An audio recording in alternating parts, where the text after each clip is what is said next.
चलो dear students, आज हमारा क्या टॉपिक है? Distance of closest approach. ठीक है ना भाई साहब? क्या लिखेंगे फिर? Distance of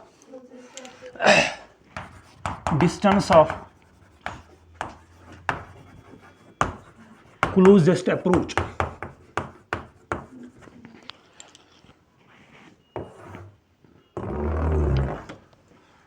distance of closest approach. Chemistry में ज़्यादा इस पे क्वेश्चंस नहीं बनते हैं, लेकिन ये टॉपिक है तो कंप्लीट करना पड़ेगा। ठीक है, चलते। Distance of closest approach. देखो, जैसे आपको पता है हम क्या पढ़ रहे थे? Rutherford's alpha scattering effect. ठीक है, तो उस पर हमने पढ़ा था क्या चीज़? Rutherford's alpha scattering effect. जब हमने पढ़ा था स्कैटरिंग इफेक्ट, उसमें हमने क्या पढ़ा? सुनना भाई लोग, हमने क्या बोला? अगर ये गोल्ड फॉइल है, तो गोल्ड फॉइल में क्या होगा? गोल्ड का आटम होगा। ठीक है ना? बड़े आराम से, फोन की तरह कोई नहीं देखेगा, मेरी तरह देखेगा, मैं फोन से अच्छा हूं। ठीक है भाई साहब, ये है हमारा क्या चीज? गोल्ड का आटम है। तो हमने क्या बोला था? जब हम स्ट्राइक करते क्या स्ट्राइक करते? Alpha particles. ठीक है, अल्फा पार्टिकल्स जब यानी अल्फा रेज स्ट्राइक होगी, किससे? यूरेनियम से निकलेंगी अल्फा रेज। ठीक है, तो अल्फा रेज जब निकलेंगी, अल्फा रेज क्या है असल में? वो क्या? हीलियम+2। ठीक है, सही है। तो वो क्या करेंगी? देखो, ये जब चल रही, एक टाइम ऐसा आएगा, ये स्टॉप होगा, और स्टॉप होने के बाद क्या आ जाएगा? ये हमने पढ़ा ना भाई साहब। ये कैसे वापस आते हैं? By the angle of 180 degree. Angle of 180 degree. सुनना भाई साहब, यहां पे रुकता क्यों है? वापस क्यों आता है? असल में ये यहां पे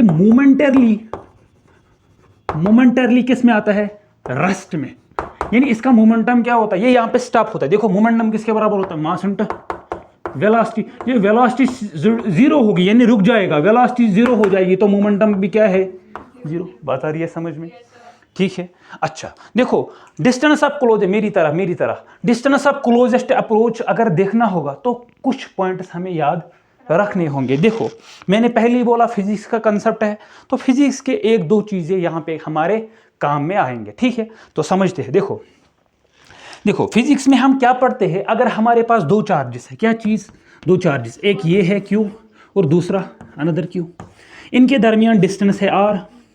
इनके दरमियान एक फोर्स लगेगा। क्या लगेगा? फोर्स, रिपल्सिव फोर्स लगेगा ना भाई साहब। ये भी पॉजिटिव है, ये भी पॉजिटिव है, तो इनके दरमियान क्या लगेगा? Repulsive force. वो रिपल्सिव फोर्स उसको क्या बोलते हैं? उसको बोलते हैं इलेक्ट्रोस्टैटिक फोर्स। क्या बोलते हैं? अगर ये नेगेटिव होगा तो अट्रैक्शन लगेगा, अगर पॉजिटिव होगा तो क्या लगेगा? वो ठीक है ना भाई साहब? तो वो किसके बराबर होगा?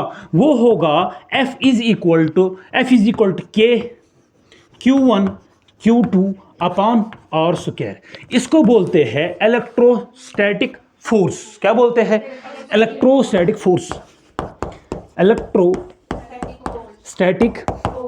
फोर्स। Got it? चलिए, अच्छा ये के क्या होता है?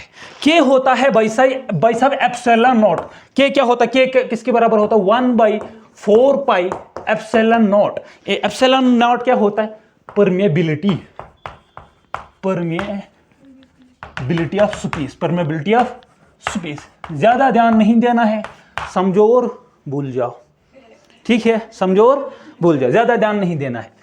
इसको बोलते हैं क्या? Permeability of space. ठीक है, ये किसके बराबर? के किसके बराबर होता है? 9 × 10⁹ इसका यूनिट क्या होता है? बाद में डिस्कस करेंगे।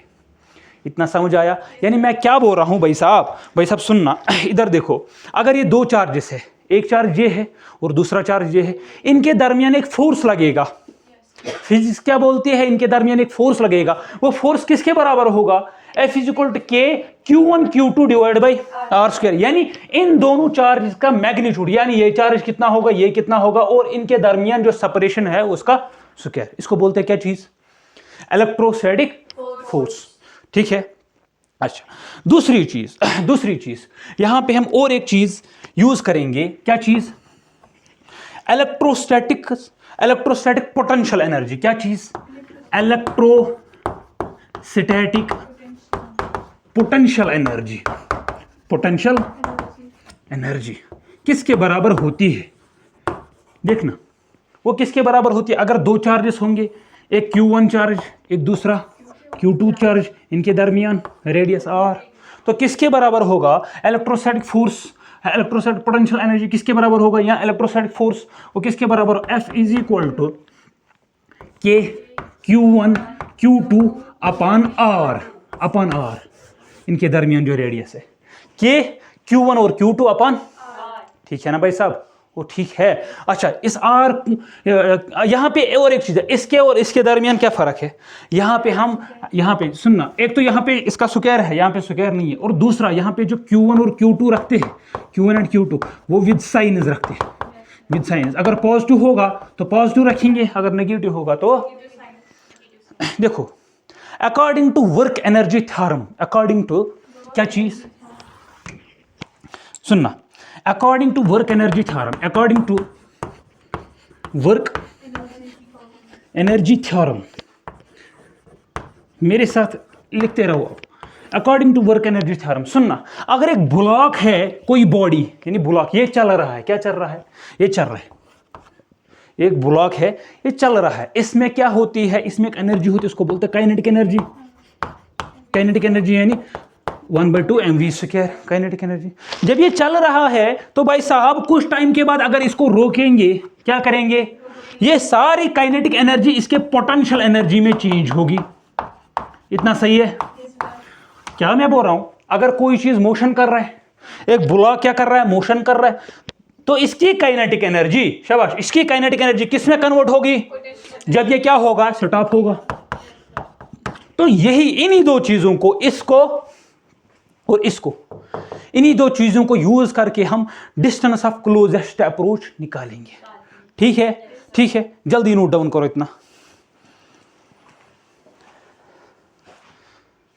चलिए मैं मिटाऊं ये, देखना अब ये दो चीजें हम यूज करेंगे और उसके बाद हम क्या निकालेंगे? Distance of closest approach. सुनना भाई, आराम से सुनो, क्या बोल रहा है शायर साहब? तबीब के हजार नुस्खों के बाद वो आए, मुस्कुराए और दवा हो गई। ठीक है, चलिए देखो अब क्या हो रहा है। हमारे पास एक गोल्ड फॉइल है, ये गोल्ड फॉइल का क्या है? एटम है। ठीक है ना भाई साहब? एटम नहीं, हम न्यूक्लियस कंसिडर करेंगे। क्या चीज? न्यूक्लियस, पॉजिटिव चार्ज यानी प्रोटॉन, इसका प्रोटॉन है। ठीक, ठीक है भाई साहब? चलिए, तो क्या हो रहा है, यहां से अल्फा पार्टिकल जो है, अल्फा पार्टिकल यानी यूरेनियम रेडियो एक्टिव एलिमेंट है, वहां से क्या आ रही है? अल्फा रेज आ रही है, ऐसी डगमगा के चल रही है, डन डन डन डनाना डन। ठीक है, ये क्या है? हीलियम। तो भाई साहब ये पॉजिटिव है कि नहीं? देखना क्या होता, इसके पास काइनेटिक एनर्जी थी पहले, है ना? इसके पास काइनेटिक एनर्जी, ये चल रहा था अपने मजे से, लेकिन आफ्टर सम टाइम ये पॉजिटिव चार्जड है। देखो पॉजिटिव चार्जड है ना भाई साहब, इसमें पॉजिटिव चार्ज है। सम टाइम देखो यहां तक, मानो यहां तक ये विदाउट एनी डिविएशन नहीं, विदाउट एनी रुकावट बोलेंगे हम, विदाउट एनी रुकावट यानी विदाउट एनी हिंड्रेंस, के चल रहा था मजे से, कोई इसको अपोज नहीं कर रहा था। लेकिन जब ये यहां तक पहुंचा तो भाई साहब यहां पे इसकी repulsion start.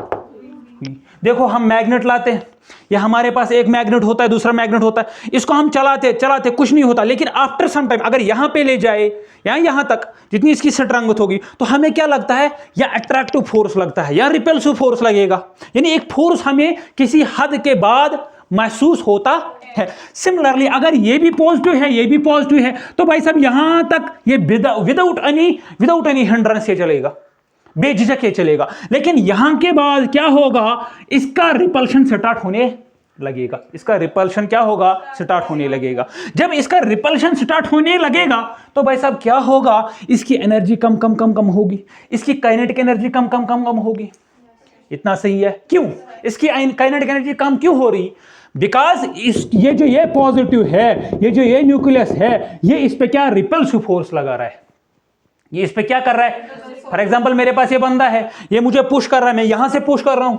After some time ये तो थक जाएगा ना भाई साहब, मैं इसको और एक धक्का मारूंगा, ये बाहर निकलेगा बिल्डिंग से बाहर, है बात। अच्छा ठीक है ना भाई साहब, ठीक है, ठीक है, इतना समझ आ रहा है। जरा इधर आओ तुम, देखो समझाता हूं मैं, यहां पे खड़े रहो। फॉर एग्जाम्पल मैं न्यूक्लियस हूं, ये क्या है, हाँ ये अल्फा रेज है, ये मेरे पे क्या कर रहा है, धक्का। तुम धक्का मारो, देखो ये मुझे धक्का मार रहा है, ठीक है, ये मुझे धक्का मार रहा है, मैं भी यहां से क्या मार रहा हूं, धक्का। मैं यहां मारो ना धक्का भाई, ये मैं जब यहां से धक्का मारूंगा, आफ्टर सम टाइम ये थक जाएगा, ये थक जाए, क्यों, इसके पास मास कम है, एनर्जी कम है। मैं इसको धक्का मारूंगा, धक्का मारो भाई, मैं इसको धक्का मारूंगा, मैं इसको क्या करूंगा, पीछे ले जाऊंगा, है ठीक है, सॉरी बैठो। तो मैं इसको धक्का मारूंगा। सिमिलरली ये पॉजिटिव न्यूक्लियस जो है, ये भी इसको क्या मारेगा, ये टूट जाएगा अभी बोर्ड मेरे हाथ से। तो ये क्या करेगा, धक्का मारेगा। जब धक्का मारेगा तो देखना भाई साहब, सुनना, जब ये चाक को मैं ऊपर फेंकता हूं, देखो जहां से नीचे उतर रहा है, सुनना, जहां से नीचे उतर रहा है वहां पे क्या हो रहा है, पहले तो ये स्टॉप हो जाएगा, रेस्ट में आता है, फिर नीचे उतरता है। ये बात सही है। सिमिलरली जैसे ये रे चल रहे यहां पे क्या होगा, ये स्टॉप होगा, पहले तो स्टॉप होगा, उसके बाद क्या आएगा, वापस जाएगा। इतना क्लियर है। तो इस डिस्टेंस को क्या बोलेंगे हम, तो जिगर मेरे, इस डिस्टेंस को बोलेंगे डिस्टेंस ऑफ, यानी इसको बोलेंगे डिस्टेंस ऑफ क्लोजेस्ट अप्रोच। यहां से लेकर के यहां तक जो डिस्टेंस है उसको बोलेंगे आर नॉट। सही, सही। अच्छा सुनना, अब देखो भाई साहब, ये जो पार्टिकल है इसके पास पहले काइनेटिक एनर्जी थी। अब क्या होगा, जब ये स्टॉप होगा, ये काइनेटिक एनर्जी इसके पोटेंशियल एनर्जी में, वो ठीक है ना। काइनेटिक एनर्जी किसकी थी, अल्फा पार्टिकल, यानी kinetic energy of alpha particle कब किस में तब्दील होगी, अब पोटेंशियल एनर्जी में। किस में, ये सारी काइनेटिक एनर्जी किस में कन्वर्ट होगी, और बोलो ना भाई, किस में होगी, kinetic energy of alpha particle इसकी किस में होगी। अच्छा, काइनेटिक एनर्जी किसके बराबर होता है, 1/2 m मास, किसका, अल्फा पार्टिकल का, v², यानी किसकी velocity, alpha particle, is equal to potential energy. देखो भाई साहब, पोटेंशियल एनर्जी किसके बारे में है, किसके बराबर होती है, वो ठीक है ना भाई साहब, के Q1 Q2 upon R। R क्या, R not, distance of closest approach. सही है, वो इतना सही है। अच्छा भाई साहब, ये चार ही समझ लेते हैं, ये चार ही समझ ले। सुनना, इस अल्फा पार्टिकल, अभी मत लिखो जिगर मेरे, कोई नहीं लिखेगा। अगर ये अल्फा पार्टिकल है, अगर ये अल्फा पार्टिकल है, तो भाई साहब इस पे कितना चार्ज होगा, सुनना, इस पे कितना चार्ज होगा। मैंने पढ़ाया है Q is equal to NE। Net charge अगर किसी के पास होगा तो उसको क्या कैसे डिनोट करते, कैसे कैलकुलेट करते, N इंटू ई, यानी नंबर ऑफ इलेक्ट्रॉन जिसके जितने हैं इसके पास मल्टीप्लाइड बाई ई, यानी 1.6 × 10⁻19। ये हीलियम है, इसके पास कितने इलेक्ट्रॉन थे, 2 इलेक्ट्रॉन, तो इसके पास चार्ज कितना होगा, K is equal to 2E। तो इतना सही है ना भाई साहब। अगर आप बोलोगे सर इसके पास इलेक्ट्रॉन 2 थे, इसने दोनों लॉस किए, मैं बोलूंगा इसके पास प्रोटॉन भी तो थे, इसके पास प्रोटॉन भी तो है ना भाई, इसके पास 2 प्रोटॉन भी है, तो उनका चार्ज ले लो, ठीक है। यानी इसका चार्ज कितना होगा, Q is equal to 2E, यानी 2 इलेक्ट्रॉन के चार्ज के बराबर इसका चार्ज होगा। यानी इसका चार्ज कितना होगा, Q is equal to 2E। अब इसका चार्ज देखो, अब देखो ये एक चार्जड पार्टिकल है, दूसरी चार्ज पार्टिकल, इसका चार्ज हमने निकाला, अब इसका निकालना है। देखो सुनना, किसके बराबर, देखो अगर इसमें, सुनना इसका, सुनना मेरी बात सुनो, ये क्या है, हीलियम, ये हीलियम एटम है, इसका एटॉमिक नंबर कितना है, 2, यानी इसके प्रोटॉन्स कितने हैं।